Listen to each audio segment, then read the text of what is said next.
Dan saya nggak usah pakai MC, udah tahu harus hari ini harus terus ngomong. Assalamualaikum warahmatullahi wabarakatuh. Sampurasun.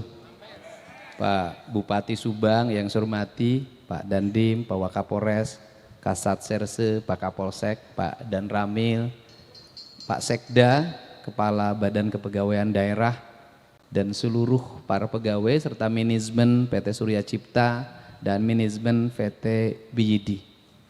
Saya mengucapkan terima kasih. Hari ini kita bersama-sama untuk melakukan ikrar sumpah jabatan bahwa kita berkomitmen mendorong kemajuan Jawa Barat. Pertama, meninggalkan berbagai ego yang bersifat personal, kemudian masuk ke wilayah tujuan dan cita-cita kita dalam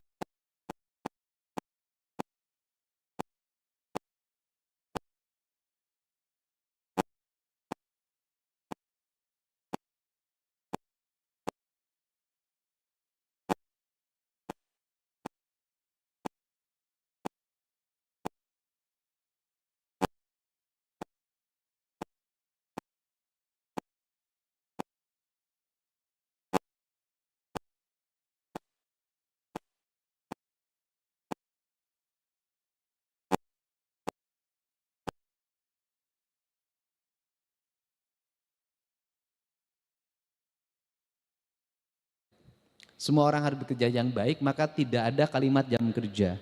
Jam kerja itu formal. Saya tidak penting jam kerja, Pak. Kenapa? Kita bisa masuk jam 7, keluar jam 3. Tapi itu semua tidak ada arti kalau tidak ngapa-ngapain. Yang diperlukan itu langkah-langkah out of the box, menyelesaikan problem. Saya tugas kepala PU. Masuk ke sini, saya tadi lihat jalan bergelombang. Kemudian ini kawasan industri. Jangan sampai ada persepsi di mata publik investor Indonesia dan investor nasional, pemerintah Indonesia, pemerintah Jawa Barat, pemerintah Kabupaten Subang tidak memperhatikan pertumbuhan ekonomi. Sehingga masuk kawasan industri jalannya bergelombang. Saya minta kepala PU nggak usah ngomong proyek, kita cari duitnya, dalam waktu 2 minggu jalannya sudah rapi, berbeton dan dilebarkan. Itu cara kerja. Ini cara, Pak. Yang kedua, kalau saya tidak berimajinasi lawan premanisme, lawan ormas-ormas yang menjadi alat bagi orang, gitu kan, yang sifatnya preman. Bukan ormas dilawan, tidak. Ormas baik juga banyak. Tapi ormas yang sifatnya preman. Ya, sifat preman ini ya harus dilawan, jangan dibiarkan. Kenapa selama ini mereka berani? Karena semua orang takut. Kenapa semua orang takut? Nggak tahu. Takutnya kenapa? Kata orang Sunda, tong ingis kubisi, tong rempan kusugan. Dari dulu orang takut sama kunti. Dari dulu orang takut sama genderuwo.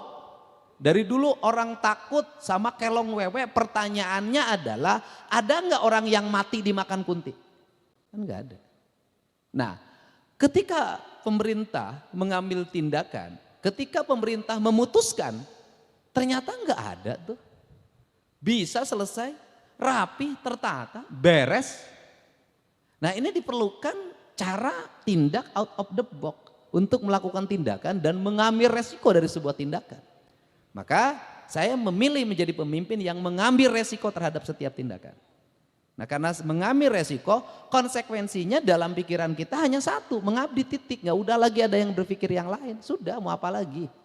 Nah, karena itu, maka dari sekarang saya tadi ngomong kepala Satpol PP.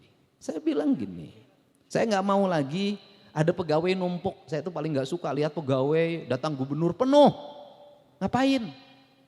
Artinya, kalau setiap pemimpin datang, di situ penuh dengan pegawai, itu cermin pegawai nggak ada gawainya. Harusnya apa? Nggak usah penuh. Orang sudah ada jobnya masing-masing. Itu saking nggak ada job. Nah, kenapa saya kalau melakukan tindakan pembongkaran dan sejenisnya nggak mau ngelibatin banyak orang? Karena terlalu banyak orang yang ngumpul dibanding orang kerja. Bongkar bangunan, ASN penuh. Tapi nggak bongkar nama Satpol PP. Satpol PP nanti mau palu-palu aja. Kan ini mindset, saya sudah membangun mindset dari dulu. Oh, kalau pergi ke sini harus bawa palu, harus bawa gergaji, harus bawa. Ini yang dibutuhkan. Nah, jadi kita bergerak itu berdasarkan kebutuhan. Nah, sekarang tahap pertama kita adalah premanisme di kawasan industri sudah clean, sudah bersih. Tahap kedua adalah infrastruktur. Tahap ketiga adalah pegawai negeri, pejabat negara, siapapun dia tidak boleh menjadikan industri menjadi objek untuk cari duit. Tapi dia harus didorong untuk berjalan dengan cepat, berproduksi dengan cepat, melahirkan orang untuk bekerja. Kenapa? Karena pemerintah tidak bisa nyiapin lapangan kerja dalam jumlah banyak. ASN ada batasannya, P3K ada batasannya, dan kemudian negara juga ada batasannya. Karena keuangan kalau disedot oleh pegawai terus, kapan membangunnya? Maka yang berikutnya adalah mendorong lapangan kerja. Di mendorong lapangan kerja ini maka tugas negara satu, mempermudah regulasi, jangan dipersulit. Perizinan harus cepat, bila perlu orang nggak ada konsultan, siapin konsultannya oleh pemerintah. Itu caranya. Nah kemudian rapat-rapat harus diperpendek, harus dipercepat. Lahir keputusan harus cepat. Gubernurnya, bupatinya harus secara teknis detil, ngerti masalah, bagaimana mengurai masalah dan bagaimana menyelesaikan masalah. Setelah itu berikan jaminan untuk memberikan jaminan pada investor, kamu jalan, set jawab, kamu jalan, set tanggung jawab, selesai Pak. Saya udah nggak tahu berapa pabrik di Jawa Barat hari ini bisa berjalan dengan kalimat saya, kamu jalan, saya tanggung jawab. Jalan Pak. Pusingnya industri oleh siapa? Datang kelompok orang, 10 orang, ngajukan audiensi, ini masalahnya ini, lama. Besoknya datang lagi, audiensi lagi, ini lagi masalahnya, lama. Masalahnya tidak selesai, audiensinya menghabiskan masa orang untuk waktunya untuk bekerja. Karena di Indonesia ini problemnya satu, bekerja itu mudah di Indonesia itu. Yang susah itu adalah menanggapin orang yang mengomentari orang kerja, itu Indonesia. Untuk itu harus jalan. Dan yang berikutnya saya ucapkan terima kasih pada Pak Dandim, Pak Dan Ramil dan seluruh jajaran yang memberikan supporting terhadap perjalanan industri ini. Dan saya juga mengucapkan terima kasih pada jajaran Polres Subang, Pak Waka, Pak Kasat Serse yang melakukan tindakan-tindakan cepat dalam menangani aksi premanisme. Kalau di tempat lain hanya ditahan kemudian pulang lagi, di sini P21, artinya bukti premanismenya bisa diuji di pengadilan. Tepuk tangan dong, ini keren. Kenapa? Saya udah ngomong tadi ke teman-teman Kemenko Polkam, saya bilang kalau tidak berproses P21 maka dilepas lagi, berarti premanisme bukan pidana. Ini catatan penting. Loh, kalau bukan pidana ngapain ditangkap? Ditangkap ini berarti ada unsur pidana. Nah, tetapi pemerintah harus memikirkannya apa? Mereka yang tidak terbukti pidana tapi ikut-ikutan bergelombol dengan mereka menjadi preman, berarti pemerintah harus membuat ruang kesadaran. Maka nanti barak militer, barak Polri itu adalah barak untuk merubah pikiran manusia jadi dari buruk jadi baik, dan kita juga harus mendorong dia untuk bekerja dan menyiapkan lapangan kerja. Karena premanisme bisa lahir juga karena ketidaktersediaan lapangan kerja. Sehingga nanti mereka cocoknya lapangan kerjanya apa? Kalau misalnya gagah, orangnya pemberani, nekat, ya jadi security. Kan bisa jadi nanti preman-preman yang gagah pemberani itu ya sudah didik jadi security. Jadi tenaga pengaman resmi. Dilatih oleh negara, dididik. Nanti bisa jadi kalau sekarang banyak anak-anak sekolah lulusan barak TNI, kemudian di sekolahnya sekarang jadi duta kedisiplinan, kemudian jadi duta paskibra, ya nanti preman-preman direkrut, kemudian dididik, mereka menjadi duta keamanan negara, tetapi bukan orang nggak berguna jadi duta, tapi yang disebut duta itu adalah mereka bisa dididik, dilatih, diarahkan dan memiliki profesionalisme sebagai seorang security. Kan keren. Nah, ini kan penting. Nah, kemudian termasuk juga di dalamnya keamanan perbankan. Kan saya otokritik ke Pak Dirut. Jadi Kasat Serse ini ke saya menyampaikan bahwa dia sudah meminta untuk menyerahkan barang bukti ini ke kepala cabang. Tapi kepala cabangnya menjawabnya harus ke legal, harus ke sini, kebetulan ngeluhnya ke saya. Karena ngeluhnya ke saya ya sudah serahin aja sekalian. Nah, maksudnya saya bahwa dalam dunia manajemen kepala cabang yang seperti ini nggak boleh dipakai. Kenapa? Nggak punya inisiatif, nggak berani ngambil resiko. Karena pemimpin itu kalau ingin besar dia harus ngambil resiko. Sehingga saya jujur aja hari ini nggak boleh ketemu saya, nggak boleh datang. Saya bilang kenapa? Jangan datang ketika masalahnya sudah selesai. Tinggal ada panggungnya, tampil paling duluan. Tapi ketika ada masalah sembunyi, saya nggak suka orang seperti itu. Nah, jadi orang tuh harus berani ngambil resiko. Terakhir, dan Dinas Perhubungan. Pertama, UPT gitu kan, kalau terlalu luas diperbanyak. Kalau terlalu luas, kan sekarang ada 6 UPT. Kalau terlalu luas diperbanyak. Tetapi menurut saya manajemen itu harus sedikit. Yang kedua, di setiap UPT itu nanti ada satu mobil yang khusus menangani PJU. Oke, satu. Dua, mobil yang PJU ini juga harus bisa menangani kerusakan CCTV. Yang kedua, mobil yang khusus mengurus persoalan kebersihan. Bagaimana ketersediaan mesin potong rumput, bagaimana ketersediaan mesin untuk mobil naik ke atas, benerin spanduk yang sobek, cabut spanduk yang sudah tidak layak lagi, potong tiang-tiang billboard segala macam yang tidak berizin dan merusak estetika jalan. Ini. Yang ketiga, harus punya divisi perbaikan. Rekrut tenaga outsourcing itu tukang tembok, tukang ngaduk. Caranya bagaimana? Caranya di PU bikin anggaran semen, anggaran pasir.